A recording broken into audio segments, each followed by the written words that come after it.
stop me. No. 'Cause I'm addicted to what you and I realize. Lead the way, I follow. No need to say where we are heading now, babe. I follow to the edge of it all. So tell you good night, 'cause I'll find no matter what, yeah. Susceptible now, before the moment flies, before it flies. So tell you good night, 'cause I'll find no matter what. Susceptible now, before the moment flies.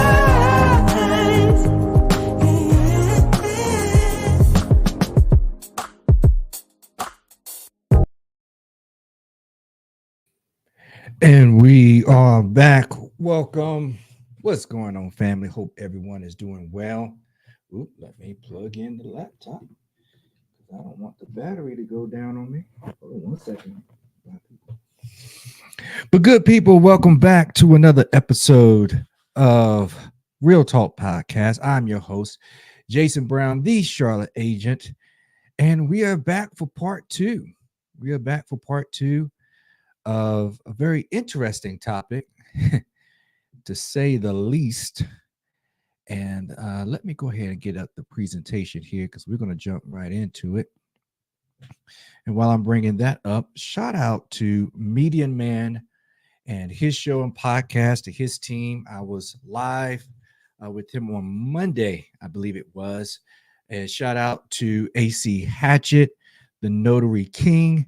I was live with him, I believe, on last week, where we were discussing the topic. Why are men bagging the 304s over buying the home? And it's I know the title can probably trigger a couple people, but nonetheless, it's a very interesting topic because we're doing a deep dive into the buying habits or lack thereof of single men in America. Now, a lot of my clients have been single women. So, ladies, you know, I love y'all. I got your back. Buying, selling, if you need property management, I'm here. Always will be. This is just a moment to have a little come to Jesus talk for the fellas because I'm proud now. I'm proud of you ladies. You ladies are you're the second largest category of buyers for the last couple years. The largest category, of course, are married couples. But so single ladies, keep doing your thing. Keep doing your thing. I just need to encourage the brothers to catch up because you ladies are outrunning these guys like almost 2-1. 2-1. All right. So we got the presentation up. Just deciding how I think I kind of like that one right there. Just so I don't block the information, let me remove one of the overlays. There we go. So let's jump right into it because I promised you all a part two, and that's what we're going to do. So real quick, in 2023, 61% of home buyers, this is in the U.S., across, not just in North Carolina, not just in Charlotte, but across the U.S. of A, 61% of home buyers are married couples, 17% are single women, 9% are single men. Single women home buyers hit a peak in 2006 when they accounted for 22%. But nonetheless, for the last couple years, and will continue on, looks like you ladies have been rocking it. So shout out to all the ladies. Among Hispanic, Latino home buyers, we see the largest share of married couples at 81%. Single female home buyers were most common among Black African American home buyers at 27%. And yes, I will be checking the comments. So the link should be, if you're joining in on YouTube, Facebook business page. I may need to get that on my Facebook uh, personal page, but nonetheless, you can join in with your comments, your questions. Join the conversation. It'll be fun. So, the term single women also can include widows who have not yet married or who have not yet remarried. They were married, unfortunately, a spouse passed away, but they have not remarried. So, when they purchase their home, they are technically a single woman. Divorced women receiving financial support, married multiple times, living with the male, living with another financial contributor, a parent. So, for example, a single woman who's buying a home, though her parents who are of age, or let's say a loved one who's going to be under their care, is not on the deed because the single woman is purchasing it, they can be a financial contributor, like a gift, financial gift. They write a letter so it can be given to their lender, submitted to the underwriting department, saying this is a gift, you don't have to pay it back, all that kind of good stuff. And I've had a client who has done that and it worked out very well. So, why are men chasing the 304s instead of seemingly purchase a home? Well, as we discussed in the part one of this series, I guess I can call it now, men are not marriage minded. So, when men are marriage minded, they are definitely, they have a stronger incentive, stronger motivation to go ahead. This marriage minded, settle down, they will position themselves to purchase that home because they're creating a place, creating a home, starting to build that castle towards marriage. Men see the women in the video, not the mansion. Well, what do I mean by that? Well, oftentimes, in the videos we may see, like, let's say hip hop, rap, trap, whatever subcategory of that genre of music, you'll see the women dancing, yada yada yada, and in the background you'll have this beautiful mansion. I mean, pool and this huge patio and maybe a crazy big driveway, crazy big interior. And do they ever ask the question, okay, look past the girls, look past the artists, who owns that home? Because whoever owns that home must be making a grip, renting it out so that they can shoot this video. The type of woman likes cash over equity. Well, men, who are you choosing to engage your time with on the dating scene? What speaks value, right? What speaks volumes to the women that you're engaging with? Is it going to be the glitter and the glam, or the fact that you're generous in terms of gifts and high end dinners? Or is what's going to speak volume and value to these ladies the fact that you're purchasing property, you're building equity, right? You are establishing a portfolio that's going to be part of your legacy, foundation to your legacy. Their pack isn't buying. So I've interviewed multiple bachelors who have been my clients over the years as to what was that trigger that moved them towards having a desire to purchase property as single men. And both of these gentlemen said, and they bought at a young age, they weren't even 30, I think they were maybe mid 20s. Both said because they were in circles, they ran in packs where those men were buying, those men were investing in real estate, et cetera, et cetera.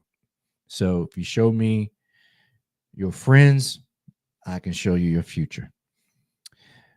Why are men chasing the 304s? They rather be pimping a home than owning it. And this is a key thing because yes, you can have a bachelor pad, been there, done that.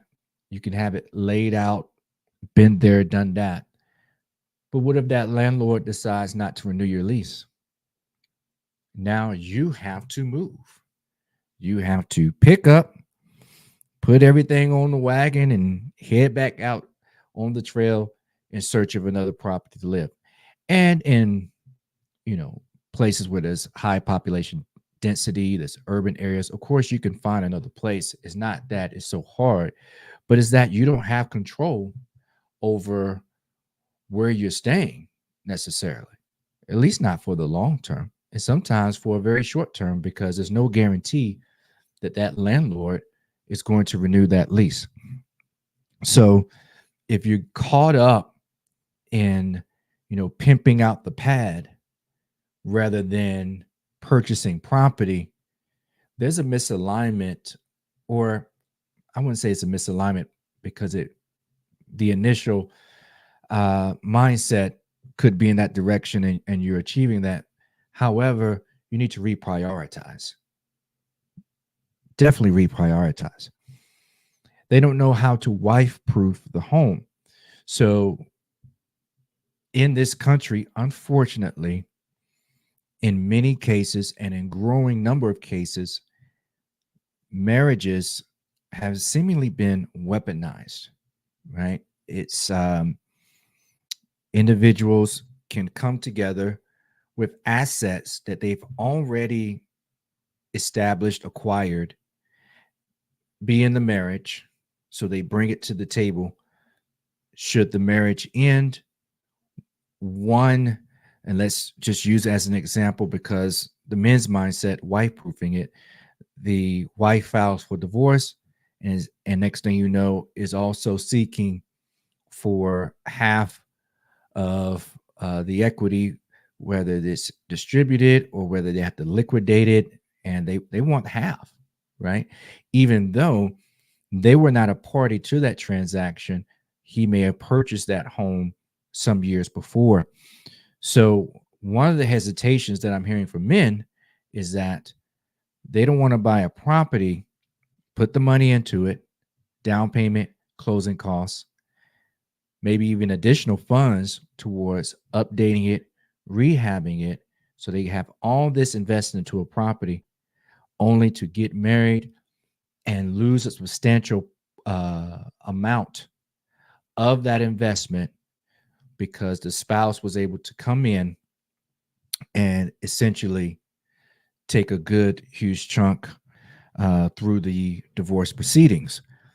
So they don't know how to, quote unquote, wife proof it. I probably should say divorce proof the home.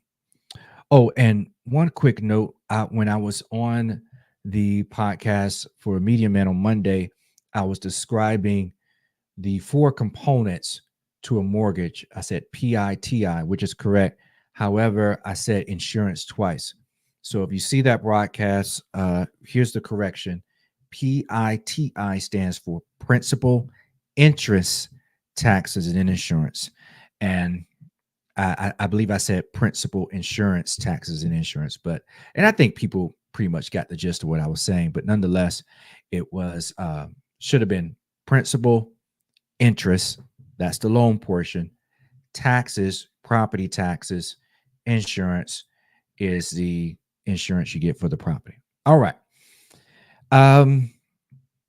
They don't want to be able to leave. They want, to be able to leave quickly. Oh, I'm just messing up a whole bunch tonight, but we're going to get it right. They want to be able to leave quickly. So men, oftentimes single men, will see purchasing a home as putting a stake in the ground, planting a flag, which is cool. But what if they are thinking 2 years, 3 years down the line that they're going to, want to be moving? They're young. They may be in a job market that's highly volatile, or they do contract work for a large company. I've had plenty of clients that do contract work for banks, and the contract is not guaranteed, right, for the following year, or 2 years, or 3 years. This is very common with athletes, entertainers, athletes. Overwhelming majority of athletes are not purchasing property, but for good reason for a lot of them in terms of owner occupant property, because they don't know they're going to get cut. They don't know how long they're going to be in that city. They could sign a 3-year deal, 5-year deal, but thereafter, where are they going to be?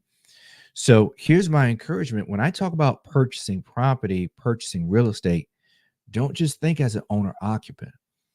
So my advice has been to some of my clients and prospective clients that are athletes and entertainers, buy property, make it rental property. If you have the funds that you're getting now from, the entertainment industry, athletics, you a singer, you're a musician, whatever have you, artists like for painting and things like that, fine artists, you can still take that money and put it to work in real estate. You can acquire commercial property, you can acquire townhomes, condos, or single family homes as investment property. You have those options, man. All right, so let's keep it moving. So why are men not buying? No pressure to purchase, not as meaningful of a status symbol. And, back in the day, men, I should say, young men had to step up and provide for themselves and find that job much early on.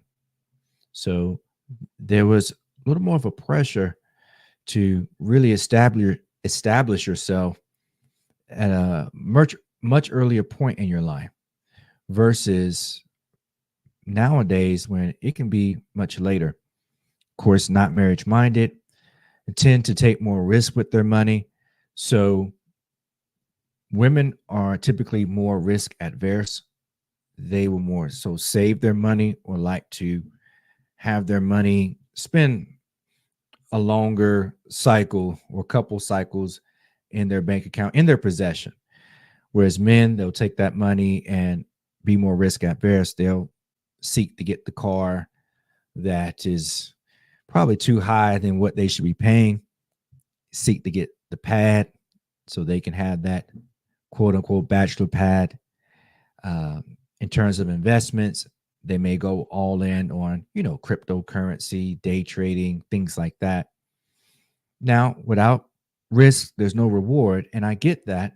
And these risks could be very calculated risk. They're not all materialistic and shallow. I don't want to make it seem as that. However, they're willing to take those risks where data, studies, statistics have shown that women are more so on the saving end versus taking these risks. Men tend to spend more on long-term items, cars, electronics. And this is a key thing because when you look at purchasing, let's say, a luxury vehicle, it can be a Mercedes Benz, Maserati, whatever have you. Yes, you have the money to do that. Yes, you can afford it. You may even be able to put down a substantial down payment, reducing your monthly payment.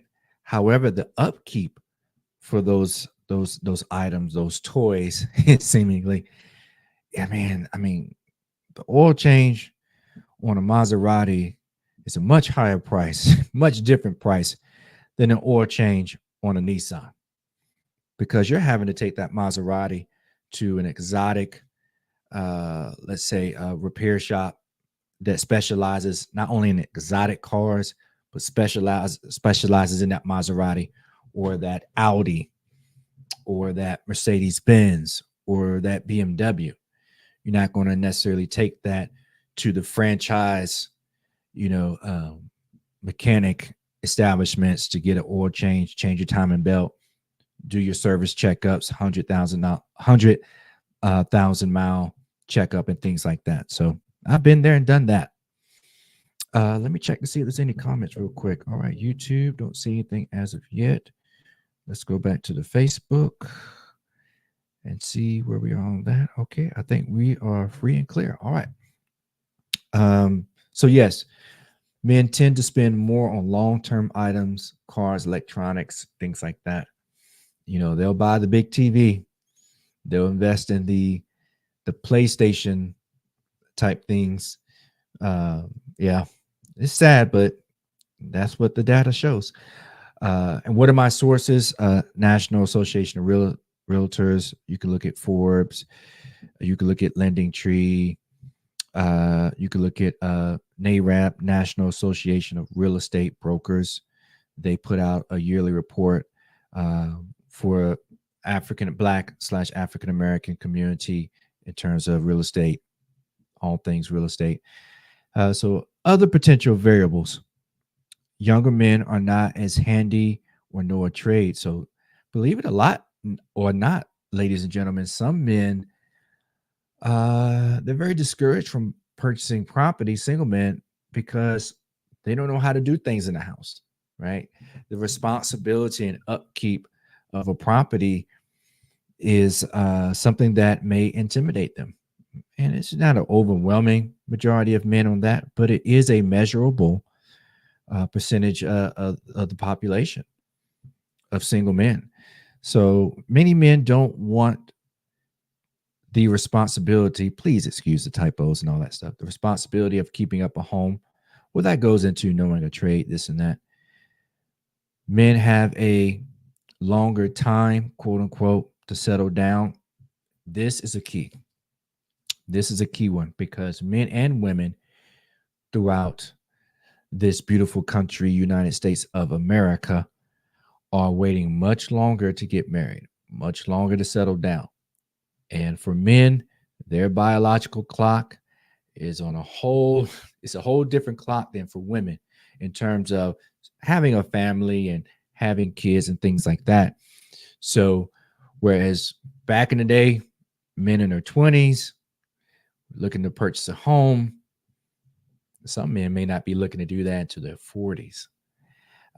I would say look to purchase a home early on because by the time you get to your 40s, if you're 25 now and you're not going to look to purchase a home until you're 40, well, the prices of homes are going to be different. Interest rate most likely not going to be the same. Opportunities of, let's say, down payment assistance programs for first-time home buyers, are they even going to be around? The area that you may want to live in. Well, what's going to be the opportunities? What homes are for sale in those areas, right? And during the time, if you could have bought at 25, yes, it may not have been the glorious castle like the forever home, but how much equity? You could buy something at 25, and then when you reach 40, hey, sell that thing, cash out, get that equity. So now you have access to funds to put down a substantially large down payment on that forever home, or on that more idealized castle that you're wanting to get. More expensive hobbies and interests, such as season tickets and vehicles. Yes, men, they will spend some money on some season tickets. And hey, I get it. I'm a season ticket holder myself for a professional team, but that didn't come until after the fact. I didn't do that early on. Now, to that, I will say, ladies would agree, for you single men, a lot of your decision making in terms of financial decision making is wrapped around getting the girl. I get it. I've been there, done that, bought the t-shirt. I'm challenging you to change your mindset. I'm challenging you to reprioritize. It's very hard. It's very hard. So, Jason, you telling me, let's say I'm hit college at 18, graduate 4 years later, 22, and from, those young years that I just put my head down and work and save. Yes, that's what I'm saying. That's what I'm saying. Because how do I say this? The results or the type of woman that you would be able to attract if you're young and just kind of fake flossing versus if you make some really mature decisions in your youth, by the time you hit 30, should you so choose to, look to, date seriously at that point in time, man, you have a whole whole different set of options. The type of woman you can attract, the type of circle that you can be in, not just in dating, but just in general, is definitely different. It's definitely different. And I mean that in a good way, I mean that in a leveling up way. More expensive hobbies, went over that. Inability to commit, plant the flag, and stay. Also feeling too safe. So, what do I mean by that? Well, men, you know, be committed, be able to make a commitment. And I'm not talking about in relationships necessarily. That's a good thing. I mean, why are you dating if it's not towards a specific and identified goal? But be committed to building your portfolio, to building your wealth early on. Plant your flag. I'll say it. I've said it once. I'm going to say it again.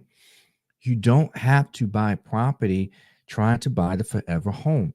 You don't even have to buy property as an owner occupant. You can look to buy property as an investor. Now, a good way to go about it, which will also save you money on the down payment side, is if you buy a property, let's say using an FHA loan, 3.5% down, live in that property for, let's say, a year, year and a half. Guess what? You can turn around and rent it out and then move on to the next property. And if you do that, in a very short amount of time, you can acquire a good portfolio of rental properties that are building in equity. So now you have access to equity that you can draw from should you need to. Also creating cash flow. Great. So in times where the economy is a little crazy, or you may be working in an industry that has layoffs or contract work and the contract's not renewed, at least you have some money still coming in. All right. So yeah, fellas, bachelors, don't be afraid to stake your claim. So in today's market, most definitely, it takes courage, right? In today's market, the people who find the courage to buy a home will own the future. And that's a very, very true statement. That's a very, very true statement. There is no indication that there's going to be a huge, significant drop in home prices anytime soon. Most people don't realize that 1 in every 3 transactions that happened during that whole cough time were buyers or corporate buyers, institutional buyers, so hedge fund people in groups. So what happened? Well, you had really cheap properties or cheaper properties, and this happened back in 2006 through 2000. Let's see, I got real estate in 2009. So let's say between 2007 and 20. No, it actually lasted longer than that. Hold on. Let me get my dates right. When I switched to a different firm in 2011, I was with the firm that was listing a lot of the HUD homes and foreclosures. A lot of those foreclosed homes or bank-owned properties were purchased by LLC companies that were being funded by hedge funds and things like that. So what does that mean? A lot of the homes out here now are owned by these corporate conglomerates. By them buying a lot of these cheaper homes, entry-level price homes, that took away the whole entry priced inventory for a lot of buyers. So now when buyers are starting to come back on the market, those first time homes, the prices I'm talking about that were cheaper, but they were good because you'll buy it, you'll be in there for maybe 6-7 years, you'll sell it, whatever. That price point is gone away. The starting price point to enter the market is much higher because those cheaper properties were absorbed by these corporate conglomerates. Also, for the future, Now you have less homes coming on the market that are pre-existing homes for sale because they're owned by corporate entities that have purchased these properties, and they may keep these properties for 10, 15, maybe even 20 years. So that's a huge percentage of properties that are never going to see the light of day on the market to be sold because the corporate entities have acquired them and they're holding them. They're generating cash flow, they're increasing their portfolio. So, what is it about this whole real estate and buying in this time that they know that you don't know? Well, they're making moves on it because they see where the future is going. So, real quick, and this, of course, you see the slide per this episode. I'm speaking to the guys, but ladies, I'm going to remix it for you too. Home, HOME, his opportunity to maximize equity. For my ladies, I got you. Her opportunity to maximize equity. That's what it's all about. That's what it's all about. I care about you all being in position to increase your wealth, start building that wealth. And I know it may feel like little steps in the beginning. And I've been there. Trust me, I've been there. But despise not small beginnings. The first property you get may just be a small 1 bedroom, 1 bathroom condo, but it's yours. It's yours.